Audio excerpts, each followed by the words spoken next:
बड़ी खबर सामने आ रही है। सेवेरो कुरिल्स्क में तबाही, रूस और जापान सुनामी 2025 ग्राउंड रिपोर्ट। सच का राज। रूस का सेवेरो कुरिल्स्क एक छोटा सा तट के इलाका जहां जिंदगी अक्सर ठंडी हवाओं और शांत समुद्र के साथ बहती है, लेकिन 30 जुलाई 2025 की सुबह ये शांति तबाही में बदल गई। रूस और सेवेरो कुरिल्स्क एक छोटा सा तट के इलाका जहाँ जिंदगी अक्सर ठंडी हवाओं और शांत समुद्र के साथ बहती है, लेकिन 30 जुलाई 2025 की सुबह ये शांति तबाही में बदल गई। एक ज़बरदस्त भूकंप और सुनामी ने सब कुछ तहस-नहस कर दिया। क्या इस बर्बादी की पूरी कहानी? आइए जानते हैं इस रिपोर्ट में। सेवेरो कुरिल्स्क रूस के सुदूर पूर्व में स्थित कुरिल आइलैंड में, जो जापान के बेहद करीब है। यह इलाका अक्सर सेस्मिक एक्टिविटी यानी भूकंप और ज्वालामुखी की गतिविधियों के लिए जाना जाता है और इस शहर की आबादी करीब 2500 के आसपास है।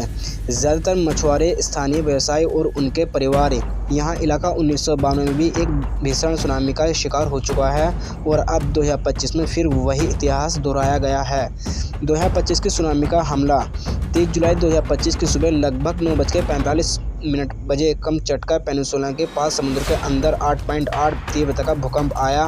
कुछ ही मिनटों में सेवेरो कुरिल्स्क में सुनामी वार्निंग बज उठी। धीरे ऊंची होती गई।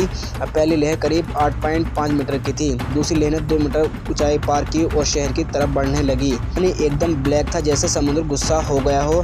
कोस्टल हाउस में पानी भर गया, एक स्थानीय स्कूल का हिस्सा गिर गया, फिशिंग बोट और वेयर हाउस बह गए, रोड पर कीचड़ और मलबा, हर तरफ तबाही। गवर्नमेंट का क्या कहना है? भूकंप और सुनामी के 30 मिनट के अंदर रूस मिनिस्ट्री ऑफ इमरजेंसी सिचुएशन ने रेस्क्यू ऑपरेशन शुरू किए। हेलीकॉप्टर और ड्रोन भेजे गए, मेडिकल टीम मोबिलाइज की गई, इवैक्यूएशन सेंटर खोले गए। सेवेरो कुरिल्स्क में करीब 100 से ज़्यादा लोगों को टेम्पोररी शेल्टर्स में पहुंचाया गया। अपने घरों से हाथों में बर्तन और कपड़े लेकर निकलते हुए एक स्कूल बेसमेंट को इमरजेंसी कैंप में बदल गया। इस शहर में हर एक परिवार किसी न किसी नुकसान से गुजरा। 72 साल के इवान पेट्रोविक कहते हैं कि मैं 1952 की सुनामी में बच गया था, लेकिन ये वाली ज़्यादा खौफनाक थी। एक महिला अपने 3 साल के बच्चों को लेकर कहती है कि किंडरगार्टन में दरवाज़ा टूट गया, लेकिन शुक्र है सब बच गया।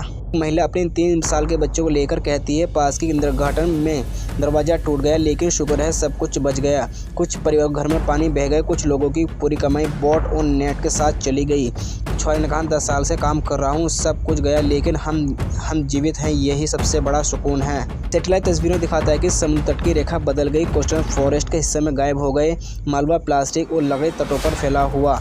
और यूरोपियन स्पेस एजेंसी की रियल टाइम सैटेलाइट इमेजरी बताती है कि लहरें 300 किलोमीटर तक फैल चुकी थी, 1.5 किलोमीटर अंदर बह गई। कुरिल्स्क के फ्यूचर में भी खतरे में। इलाका 3 एक्टिव वोल्केनोज के बीच में है और टेक्टोनिक प्लेट बाउंड्रीज पर बैठा हुआ। एक्सपर्ट मानते हैं कि अगले 10 से 15 सालों में बड़े भूकंप हो सकते हैं। रूस सरकार ने अब नए tsunami walls, early warning sirens और अर्थक्वेक प्रूफ बिल्डिंग की योजना बनाई, लेकिन सवाल यह है, क्या सरकार वक्त पर सब कुछ कर पाएगी? सेवेरो कुरिल्स्क आज भी जख्मी है, लेकिन जिंदा है। लोगों को हौसला, एक दूसरी मदद, कुदरत से लड़ने का जज्बा, यही है असली ताकत। हम दुआ करते हैं कि ये शहर जल्दी दोबारा उठ खड़ा हो। अगर आपको ये रिपोर्ट जानकारी पूर्ण लगी हो तो लाइक करें, कमेंट करें और सच के राज को सब्सक्राइब करें। अगले एपिसोड में हम बताएंगे जापान कैसे इतनी बड़ी सुनामी के बावजूद बचा रहा।